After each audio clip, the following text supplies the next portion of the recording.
Uncle Ed came to Racine looking for Corvettes. Okay. And my nephew said to Uncle Ed, would you like to meet my aunt? And Uncle Ed says, no, I don't want to meet your old aunt.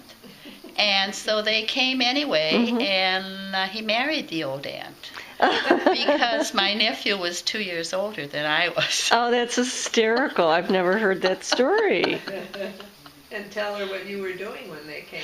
Oh, yes, I was scrubbing floors, and I had my hair up, and I had old painted jeans on, and my mother answered the door, and she says, oh, Dickie's here with some boy. Why don't you go say hello? So I did, and here I am with curlers and the whole no makeup, no lipstick. And my nephew says, gee, maybe we could go bowling. And I said, okay. So I went upstairs and I got dressed, came down, and he says, now this is my aunt. But Uncle Ed says, I saw how it was before and you were working. I knew it. That's so cool. That is so cool. I love it. Thank you for sharing that story. How long did you date before you got married?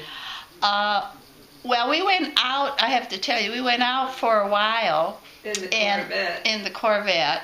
And one time we had gone to see Spartacus, and we were on the way home. And every time Uncle Ed came to pick me up, he came in a different car. And this one car, he came, and I should have never said it, but I said, this car is kind of sluggish. It's taking a long time to, change gears. Well, we stopped at I don't know which one it was. And he stopped at the red light, and then he took off. And I had my purse on the dash, everything, shoo. So I said, just take me home. Just take me home. So he took me home, and I says, when you grow up, call me. So I didn't hear from him for a while. And then he called me and said, I am going in for a physical to go into the service, and I'd like to take you out to dinner before I go. And I thought, oh yeah, here comes letter writing, cookie baking, sending him cookies.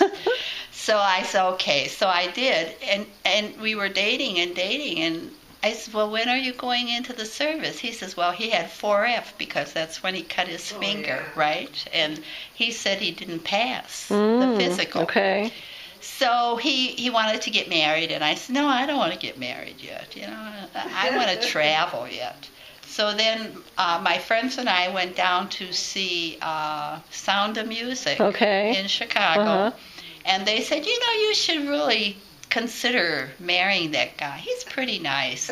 So Uncle Ed came, and it happened to be on April 1st, Fool's Day, and I opened the door and we were talking. I said, oh, by the way, do you still want to get married? And he says, yeah, April Fool's to you too. Oh. And then I had a ring by Easter. Oh, that's so and nice. And I was married in September. I love it.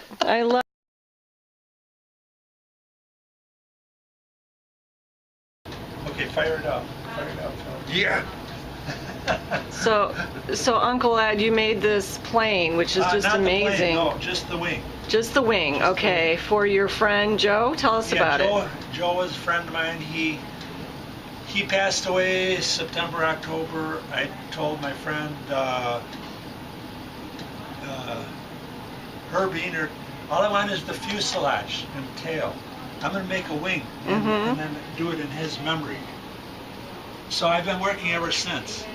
And I justify it with Aunt Joan. I told her, this is like working a 2,500 piece puzzle. Wow. Wow. Okay. Very nice. Is this a Senior Falcon? Yeah. Senior Falcon. The third one. Third generation Senior Yeah. Falcon. And how long, Very nice. How long, Uncle Ed, have you been working on planes like this and doing this kind of work? Oh. Since what age? I gotta show you. Well, I don't have the pictures because Brian got the book. I just started when I was a little kid. Okay. Yeah. So it's a passion, it's a love of yours. Yeah. The Pitts Special, you've seen that. I've been flying that the last few years. Very nice. Classic airplane.